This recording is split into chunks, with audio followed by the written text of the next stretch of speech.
मेरी माँ को कूड़ा उठाने का बहुत शौक था। जब मैं 5 साल का था उन्होंने एक जेड का लटकन उठाया। गलती से उससे मेरा हाथ कट गया और वह मेरी निजी स्टोरेज स्पेस बन गया। फिर मैं चुपके चुपके पापा के पैसे चुरा कर उसमें छिपाने लगा। 10 साल का होने से पहले ही मेरे पास करीब 30 लाख रुपए जमा हो चुके थे। 11 साल की उम्र में माँ को एक चश्मा मिला। उसे पहनते ही मैं हर सामान की असली कीमत देख सकता था। मैंने उन्हीं 30 लाख से सस्ते एंटीक खरीद कर महंगे दामों में बेचना शुरू किया और कभी कभी एक ही दिन में 8 करोड़ तक कमा लेता था। 18 साल का होने से पहले ही मैं चुपचाप अरबपति बन चुका था। बोर्ड परीक्षा खत्म होते ही मैंने तय किया कि अब सब सच बता दूं, लेकिन घर पहुंचते ही देखा कि पापा अपनी प्रेमिका के साथ मिलकर माँ को बिना कुछ दिए घर से निकालने पर तुले थे। माँ गुस्से से कांप रही थी और उनसे लड़ने ही वाली थी कि मैं दौड़ कर गया और उनका मुंह बंद कर दिया। माँ, आप भी कैसी बात कर रही हैं? पापा की इतनी सी संपत्ति के लिए लड़ने का क्या फायदा? मुझे देखते ही माँ की आंखों से आंसू बह निकले। उनकी नजरों में गुस्सा, दुख और सबसे बढ़कर इस बात का दर्द था कि जिस बेटे को उन्होंने पाला वही आज उनके खिलाफ खड़ा दिखाई दे रहा था। लेकिन मैं पापा का पक्ष नहीं ले रहा था, बल्कि उनकी थोड़ी सी संपत्ति को कुछ भी नहीं समझता था। माँ की छोटी सी कंपनी साल में सिर्फ 2 करोड़ का मुनाफा कमाती थी, जबकि मेरी कोई भी सफल निवेश डील एक दिन में उससे ज्यादा कमा देती थी। इतनी सी रकम के लिए बहस करना मेरे हिसाब से समय की बर्बादी थी। मैं माँ को कमरे में ले जाकर अपने खाते में पड़े 100 करोड़ से भी ज्यादा रुपए दिखाने ही वाला था कि पापा बोल पड़े, वांग श्योइंग, खुद को देखो, न खुद को संवारना आता है न अपनी उम्र का ख्याल। अपनी उम्र की औरतों से कहीं ज्यादा बूढ़ी लगती हो। यहाँ तक कि जिस बेटे को तुमने इतने प्यार से पाला वह भी तुम्हारे तलाक और खाली हाथ जाने पर मेरा साथ दे रहा है। तुम्हारे जैसी औरत के जीने का क्या मतलब है? मर ही जाओ तो बेहतर है। इतना कहकर उसने अपना 10 महीने की गर्भवती औरत जैसा निकला पेट बाहर निकाला, होठों पर घमंडी मुस्कान और आंखों में तिरस्कार भर लिया। उसे देखकर मेरा खून खौल उठा। मैं कुछ कहता उससे पहले वह मेरी तरफ देखकर बोला, सिर्फ इसलिए कि तुमने मेरा साथ दिया यह मत समझना कि मैं तुम्हें अपने साथ रखूंगा। तुम्हारी कॉलेज फीस भी नहीं भरूंगा। मेरा सारा पैसा आगे चलकर कियान कियान के पेट में पल रहे मेरे बेटे का होगा, इसलिए मुझे खुश करने की कोशिश मत करना। उसकी बात खत्म होते ही मैंने उसके सिर के ऊपर हरी रोशनी देखी। पिछले हफ्ते माँ को एक अजीब सा मसाला मिला था जिसे उन्होंने सूप में डाल दिया। वह सूप पीने के बाद मुझे हर इंसान के सिर के ऊपर अलग अलग रंग दिखने लगे। बैंगनी मतलब जल्द धन लाभ, लाल मतलब बड़ी मुसीबत या खून खराबे का संकेत, गुलाबी मतलब प्यार और हरा मतलब साथी की बेवफाई। मेरी माँ पारंपरिक सोच वाली औरत थी। पापा का कारोबार डूबने और करोड़ों का कर्ज चढ़ने के बाद भी उन्होंने तलाक नहीं लिया, उल्टा नौकरी करके उनका कर्ज चुकाया और कूड़ा उठाने की आदत भी नहीं छोड़ी। ऐसी औरत पापा को धोखा दे ही नहीं सकती थी। फिर मेरी नजर उस औरत पर गई जिसे पापा प्यार से कियान कियान बुला रहे थे। मानना पड़ेगा वह माँ से ज्यादा सुंदर और आकर्षक थी। लगता था पापा को धोखा देने वाली वही थी। फिर मैंने उसके पेट की ओर देखा। वहाँ गहरे लाल रंग की एक बड़ी आभा थी जो साफ बता रही थी कि उस पर भारी मुसीबत आने वाली है और शायद उसके पेट का बच्चा नहीं बचेगा। तभी उसे एहसास हुआ कि मैं लगातार उसी को देख रहा था। कियान कियान डर से कांपने लगी। वह सीना पकड़कर कमजोर होने का नाटक करते हुए पापा की बाहों में गिर गई और मीठी आवाज में बोली, भैया मुझे बहुत डर लग रहा है। आपके बेटे की नजरें इतनी डरावनी है जैसे वह मुझे मार डालेगा। कहीं वह मेरे पेट में पल रहे बच्चे को नुकसान पहुंचाना तो नहीं चाहता? आपने वादा किया था कि आप मेरे हीरो बनेंगे, अब आपको मेरी रक्षा करनी होगी। उसकी बात सुनते ही पापा का सीना गर्व से फूल गया। वह किसी महान हीरो की तरह उसके सामने खड़े हो गए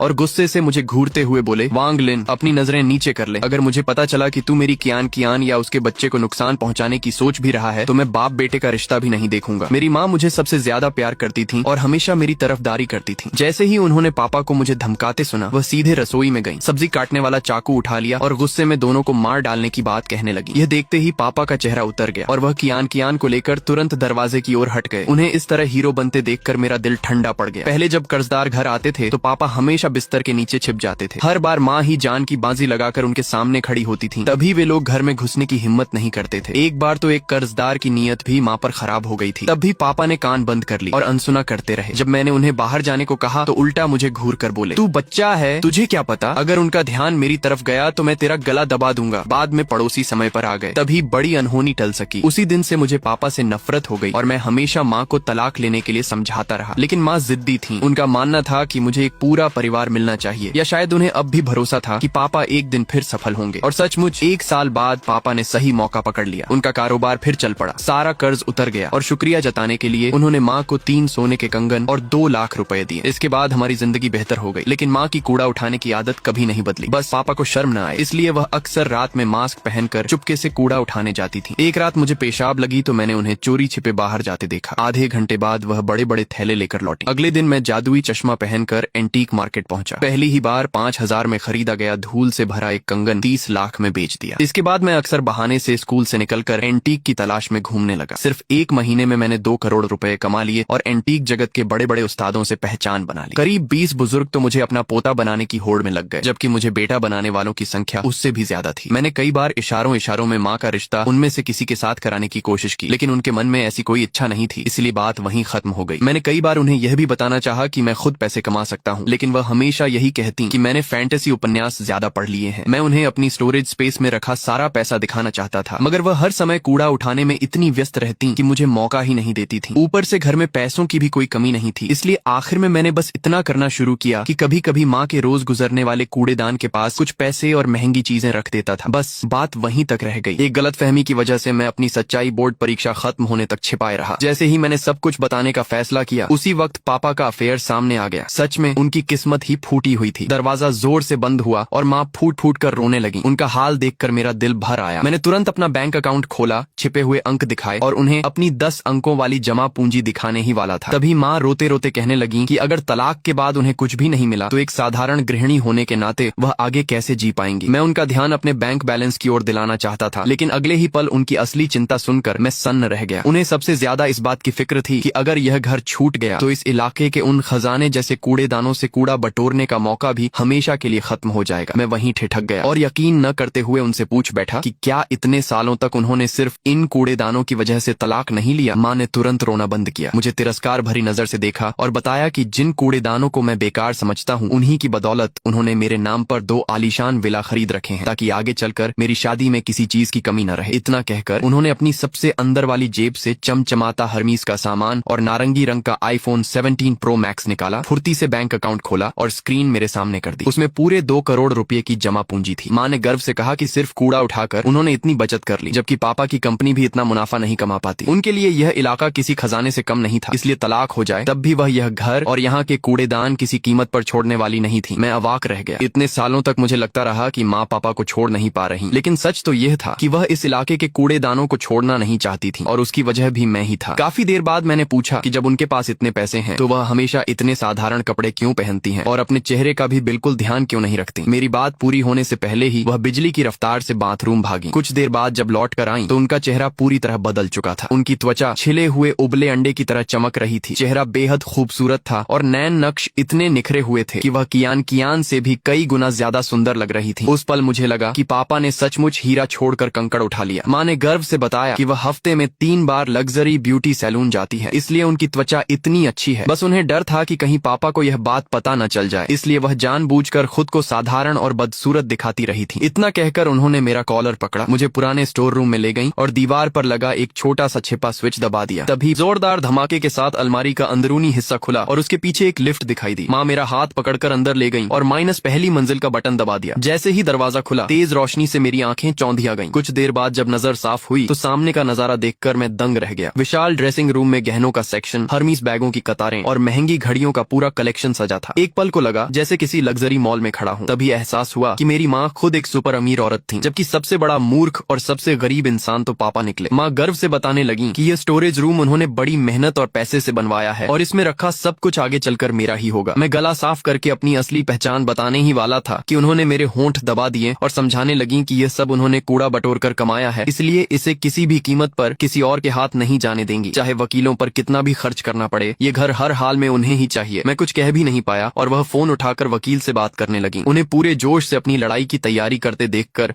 मेरा मन और उलझ गया। अगर मैं उन्हें कूड़ेदानों का सच बता देता तो तलाक के बाद उनका सबसे बड़ा शौक खत्म हो जाता, लेकिन अगर चुप रहता तो मेरे अरबपति होने का राज भी लंबे समय तक छिपा रहता। काफी सोचने के बाद मैंने तय किया कि अब उन्हें अपनी कंपनी में काम पर बुलाऊंगा। आखिर 50 साल की उम्र भी नई शुरुआत करने के लिए देर नहीं होती। लेकिन जब मैं ऊपर पहुंचा तब तक माँ जा चुकी थी। तभी उनका संदेश आया कि वह वकील के दफ्तर पहुंच चुकी हैं। उनके पास पापा के अफेयर के पक्के सबूत थे और वह हर हाल में यह घर अपने पास रखेंगी। इसके बाद उन्होंने पूरी गंभीरता से लिखा कि उन्हें लगता है मैं पढ़ाई में बहुत तेज नहीं हूँ और शायद किसी साधारण कॉलेज में ही दाखिला मिलेगा, इसलिए घर मिलने के बाद रात में मुझे भी उनके साथ कूड़ा बटोरना शुरू कर देना चाहिए। धीरे धीरे पैसे जमा होंगे, फिर यही हुनर मेरे बच्चों को सिखाया जाएगा और हमारी आने वाली पीढ़ियां भी इसे आगे बढ़ाएंगी। इतना कहकर उन्होंने कूड़ा बटोरने के औजारों के कई लिंक भेजे। उन्हें खरीदने के लिए 10,000 रुपए ट्रांसफर किए और अच्छा सामान लेने की हिदायत भी दी। ये देखकर मेरे दांत भींच गए। इतने सालों तक मैं चुपचाप पापा के बटुए से पैसे निकालता रहा, स्कूल से बहाने बनाकर एंटीक ढूंढता रहा, लोगों से संबंध बनाकर मेहनत से दौलत कमाता रहा, फिर वही पैसे और महंगी चीजें माँ के लिए कूड़ेदानों के पास रखता रहा। इतना ही नहीं, कोई और उन्हें उठा न ले, इसलिए हर रात छिपकर यह भी देखता था कि उन्हें वही मिले। मुझे तो यह तक पता था कि किस कूड़ेदान में महंगी चीजें चीजें रखनी है, किसमें इलेक्ट्रॉनिक सामान और किसमें हर्मीज के बैग। आखिरकार मैंने दांत पीसते हुए उनके भेजे दस्तावेज स्वीकार किए और अपने संबंधों का इस्तेमाल करते हुए पापा की कंपनी के